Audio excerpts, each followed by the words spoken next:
所以其實我係啱啱 exactly 係住咗10年，就有拆屋呢個念頭啦。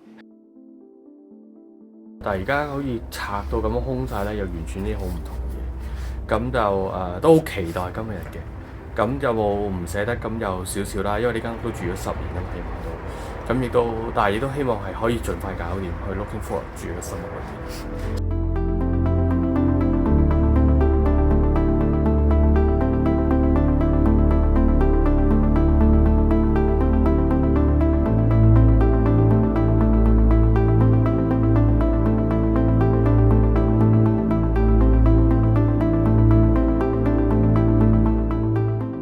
今日就係8月31號啦，咁其實咧由拆屋嗰開始咧，其實已經係差唔多接近5個月啦。咁會見到咧，其實而家屋嘅外形咧就已經整晒啦，咁所以一齊入嚟睇啦，可以。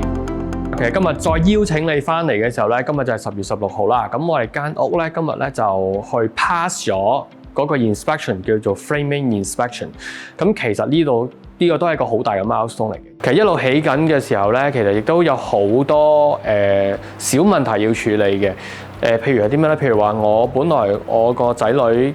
個洗手間嗰個沖涼係買咗2個 shower base 俾佢哋嘅，但係原來買翻嚟之後，其實冇好 detail 去諗，就係話原來佢啱啱 shower base 個窿就喺嗰條 steel beam 嗰度，即係話間屋嘅主梁嗰度。咁個 steel beam 係冇得 cut 咗佢噶嘛。咁所以我哋後尾又要 give up 咗去放棄咗呢一樣嘢啦。咁又要去諗啦。咁尤其好似如果你去睇到個仔同個女個房，大家係背對背嘅。個水龍頭嗰個位就係因為佢裏邊個水件嗰個嘢咧係太大嚿，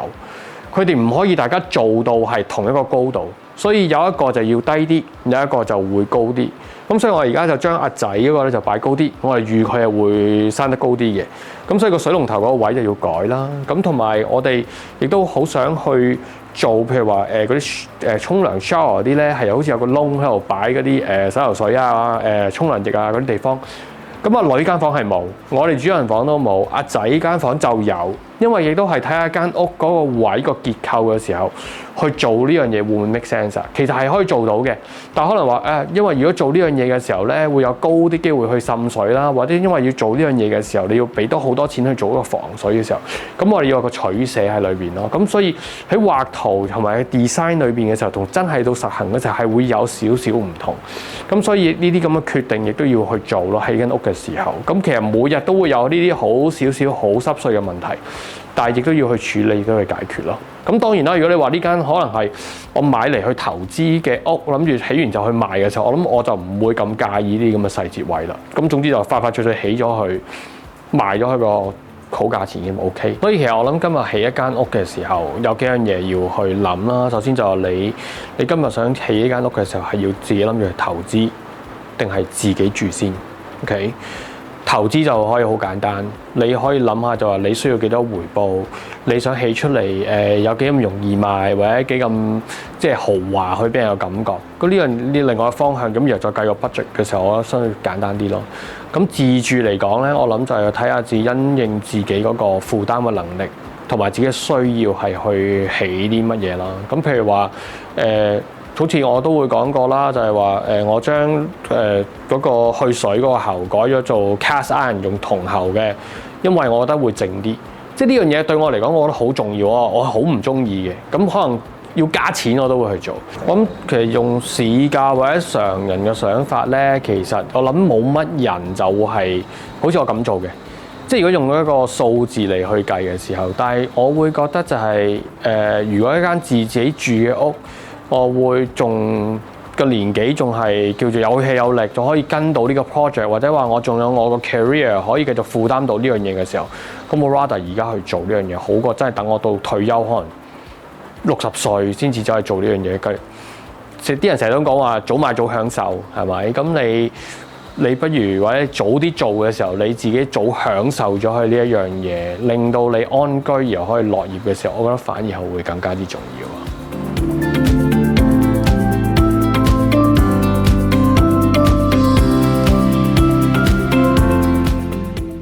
其實喺時間表同埋 budget 上邊咧係有變化嘅。咁時間表嚟講，咁就延遲咗啦。咁但係俾我心目中咧係延遲咗3個月。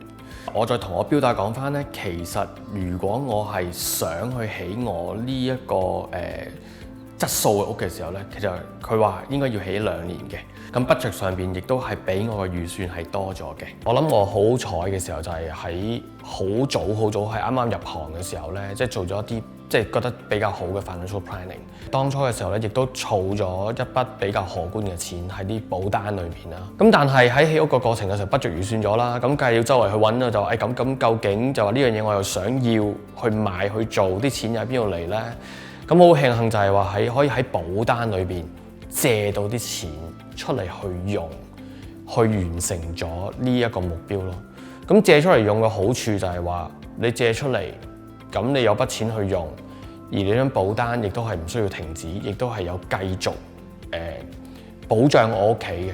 咁所以其實呢個亦都係一個好好嘅風險管理嘅過程，就係話，如果當嚟緊呢10年8年，仲有啲咩事發生嘅時候，我唔係喺份保險裏邊攞晒錢出嚟 cancel 咗，而只不過我係用一個 policy loan 嘅形式去借錢出嚟，然後個保障仲喺呢個裏邊咯。如果你話要去 withdraw 攞錢出嚟，同 policy loan 係有分別嘅，因為譬如話，如果你今日你份保單裏邊係有20萬嘅現金價值，你要做一個 withdraw。即係話20萬裏邊，你想攞5萬出嚟，裏邊咪剩翻15萬咯。你攞15萬嘅時候，亦都會影響埋你個保額個保障啦。因為你個 cash flow 少咗，亦都會減低翻個 same proportion on 你嗰個保險嗰個保障嘅。咁所以其實亦都唔會影響到你個保單嘅現金價值，只不過係你個 loan 喺側邊另外一個地方裏邊慢慢係去 increase 緊咯。經過呢件事之後咧，咁其實我哋去睇翻就係話，我點去評估翻我自己嘅風險能力啦。譬如話，大家都知道我係 Certified Financial Planner， 咁應該就係話，你都係一個好專業嘅人嚟㗎咯喎，應該你好多嘢都係識㗎咯喎。但係我會覺得有時喺書本上邊去明白嘅嘢，同埋喺自己個感情去明白一樣嘢，又另外一回事嚟嘅。咁所以其實喺呢個起屋嘅過程裏邊，或者我自己有時點樣做一個 planning 俾我自己嘅時候咧，都唔係淨係我自己去 plan 晒嘅。有時我都會有一個即係大家睇片就話我個 partner 係 Edmond 啦，佢都係 CFP 啦。有時好多時我都會將我自己嘅理財方面啊，或者喺思考上面嘅嘢咧，我都會攞出嚟同佢傾。我希望係攞到另外一個唔同嘅意見，think outside of the box， 佢點去幫到我做一個好嘅決策。因為其實佢亦都會了解我，我講出嚟嘅時候，佢了解我嘅時候，佢知道我想要啲咩，佢從另外一個 angle 去睇件事咧，其實係完全唔同嘅。如果今日我哋係有需要嘅時候咧，其實最緊要係揾一個合資格、有經驗嘅人去同你做一個分析，去理解清楚，去問到呢一個問題，去諗下其實究竟今日我哋做一個 planning 嘅時候係需要啲乜嘢，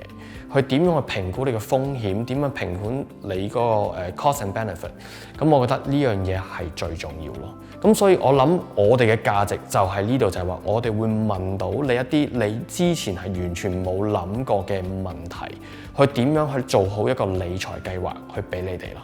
咁好啦，多謝大家收睇我哋呢個起屋記嘅最後一集啦。由第一日去開始拆屋到而家完成咗第15個月嘅時候，多謝大家收睇啦。咁其實如果大家對頭先我講過嘅保本基金啊，或者係保險方面啊，將來係點樣儲錢可以借錢出嚟用啊，各方面唔同關於 financial 理財嘅問題咧，其實隨時可以喺呢個 QR code 裏邊同我哋網上預約一個時間嘅喎。咁當然啦，如果譬如話你想話起屋裏邊嘅心路歷程有啲咩可以分享咧，其實你都可以約我，咁我可以同你去傾下偈，去了解下就係話我遇到嘅困難係啲乜嘢，咁希望可以喺個網上啊或者 in person 嘅會面裏邊見到大家。